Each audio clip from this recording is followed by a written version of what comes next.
വളരെ സന്തോഷമുള്ള കാര്യം. ഒരു MLA പദവി രാജിവെച്ചതുകൊണ്ട് ആ രീതിയിൽ എന്താ പറയുക, സർക്കാരിനെ കൊണ്ടൊരു തീരുമാനം എടുപ്പിക്കാൻ സാധിച്ചിട്ടുണ്ടെങ്കിൽ അങ്ങേയറ്റം സന്തോഷമുണ്ട്. എൻ്റെ ഒരു MLA പദവിയല്ല, ഈ 1,30,00,000 ജനങ്ങളെ നേരിട്ടും കേരളത്തിലെ മുഴുവൻ ജനങ്ങളെയും, കോഴിക്കോട്ട് അങ്ങാടിയിൽ കുരങ്ങാണ്, ഹൈക്കോടതിയിൽ കുരങ്ങാണ്, സെക്രട്ടേറിയറ്റിൽ കുരങ്ങാണ്, വലിയ ദുരന്തത്തിലേക്ക് നാട് നീങ്ങുകയാണ്. അവിടെ ഇങ്ങനെ ഒരു അമെൻമെൻറ്റ് കൊണ്ടുവരരുത്, അത് ഒഴിവാക്കണമെന്നാണ് പറഞ്ഞത്. അതിന് സർക്കാർ അതിനത് മനസ്സ് കാണിച്ചിട്ടുണ്ടെങ്കിൽ കേരള ജനത ആ വിഷയത്തോടൊപ്പമാണ് എന്നാണ് മനസ്സിലാക്കേണ്ടത്. നിങ്ങൾക്കറിയാലോ, ഇപ്പോൾ ഈ പത്രസമ്മേളനം കഴിഞ്ഞ് ഞാനിപ്പോൾ പോലീസ് സ്റ്റേഷനിൽ പോയി ഒപ്പിട്ട് വരികയാണ്. അപ്പോൾ ഇനി ഏതൊക്കെ പോലീസ് സ്റ്റേഷനിൽ കയറേണ്ടി വരും, ഏതൊക്കെ ജയിലിൽ കിടക്കേണ്ടി വരും എന്നൊന്നും എനിക്കറിയില്ല. ഞാൻ രാജിവെക്കുമ്പോൾ എന്നോട് താല്പര്യമുള്ള പലരും കാല് പിടിച്ച് അഭ്യർത്ഥിച്ചതായിരുന്നു, ഒരു MLA എന്നുള്ളൊരു പ്രിവിലേജ് ഇത്രയും വലിയ ശത്രുതയിൽ പിണറായിയും സംഘവും നിൽക്കുമ്പോൾ നിങ്ങളത് ചെയ്യരുത് എന്നോട് ആവശ്യപ്പെട്ടതാണ്. പക്ഷെ ഞാൻ അതിനൊന്നും നിന്നിട്ടില്ല. ഞാൻ അതിനൊക്കെ ഇനി ഫേസ് ചെയ്ത്, അതൊക്കെ കേരളത്തിലെ ജനം കാണുമല്ലോ. ഇനി എത്ര പോലീസ് സ്റ്റേഷൻ, എത്ര റിമാൻഡ്, എത്ര ജയില്, അവർ തീരുമാനിക്കട്ടെ എന്ന്. ഈ 3.5 കോടി ജനങ്ങൾ മനസ്സിലാക്കുന്ന കാര്യങ്ങളാണത്. അപ്പോൾ ഇങ്ങനെയുള്ള ഒരു ബില്ല് പിന്നെ എന്തിനാ പിൻവലിച്ചത്? എന്തിനാ ഈ ബില്ല് കൊണ്ടുവന്നത്? അതിനെ പിൻവലിച്ചതിൽ നിന്ന് അതിൻ്റെ ന്യായീകരണം എന്താണ്? വളരെ അനാവശ്യമായി ജനങ്ങളെ ബുദ്ധിമുട്ടിക്കാനുണ്ടായ ഇതൊരു ദുരന്ത ഭൂമിയായി മാറുമായിരുന്നു, ദുരന്ത ഭൂമി.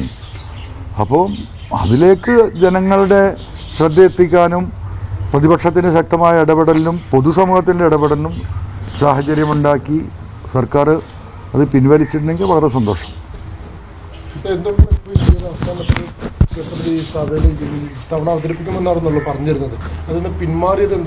അല്ല, ഇത് 2019 അവതരിപ്പിക്കാനുള്ള ശ്രമം ഉണ്ടായിരുന്നു.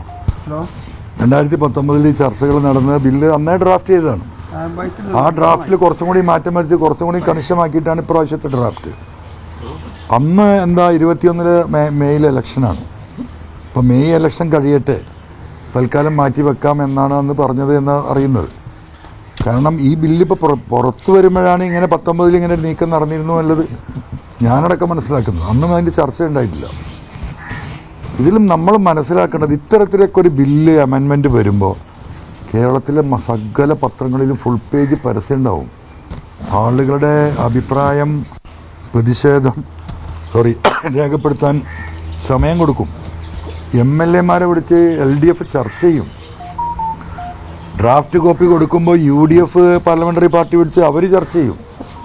ഇതൊന്നും ഉണ്ടായിട്ടില്ല.